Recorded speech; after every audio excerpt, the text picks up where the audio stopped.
এবারে আইডিএলসি বাণিজ্য বার্তা।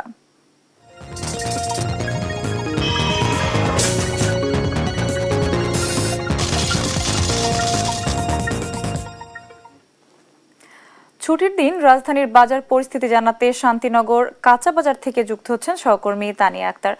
তানিয়া, বৃষ্টির দিনে বাজারের পরিস্থিতি কেমন দেখছেন এবং ক্রেতা সমাগম কেমন আছে, বিক্রেতারা কি বলছে জানাবেন। সানজিদা, আপনি যেটা বলছিলেন যে বৃষ্টি তো হচ্ছেই, সে সকাল থেকেই বৃষ্টির দিনে আসলে মানুষের কেনাকাটা থেমে নাই, কিন্তু আগের তুলনায় ক্রেতাদের সমাগম খুবই কম।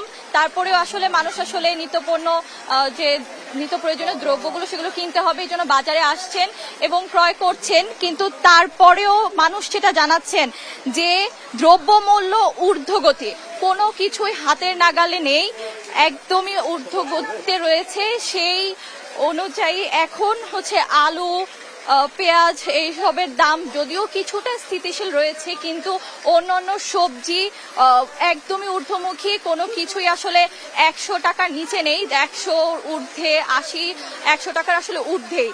আর মাছের বাজারে তো একদমই হাতের নাগালে। ছোট মাছের দাম সবগুলোই আসলে 100 টাকা করে বৃদ্ধি পেয়েছে, যেটা আমাদেরকে বিক্রেতারা জানিয়েছে। ক্রেতারাও বলছেন যে আসলে এখন যে পরিস্থিতি, এই পরিস্থিতি আসলে সবই তাদের আসলে হাতের নাগালে ক্রয় ক্ষমতার। এছাড়া আসলে বড় মাছগুলো যেগুলো আছে সেগুলো আগের সপ্তাহের তুলনায় আসলে 50 থেকে 100 টাকা করে বৃদ্ধি পেয়েছে। রুই, কাতল, এই পাবদা, এসব মাছ আসলে কেজিতে বৃদ্ধি পেয়েছে। এছাড়া ট্যাংরা মাছ যেগুলো রয়েছে, এটা আগে যেরকম 600 ছিল, এখন 800, 700 এরকম টাকায় বিক্রি হচ্ছে। এছাড়া যদি বলি ব্রয়লার মুরগি, সোনালী মুরগির দামও আসলে বৃদ্ধি পেয়েছে।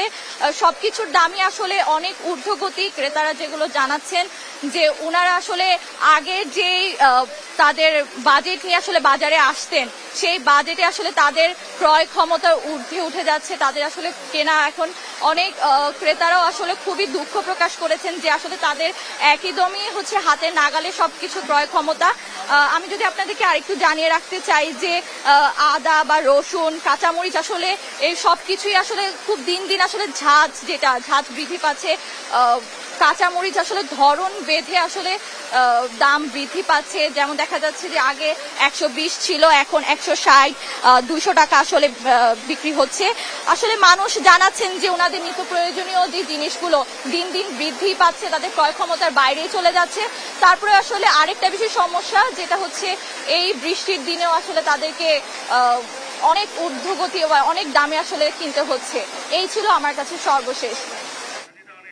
তানিয়া, ধন্যবাদ আপনাকে। দর্শক, রাজধানীতে বাজার পরিস্থিতি জানাচ্ছিলেন সহকর্মী তানিয়া ইসলাম। 40 বছর ধরে অসংখ্য খুশির মিছিলে ছিল আইডিএলসি, থাকবে আগামীতেও।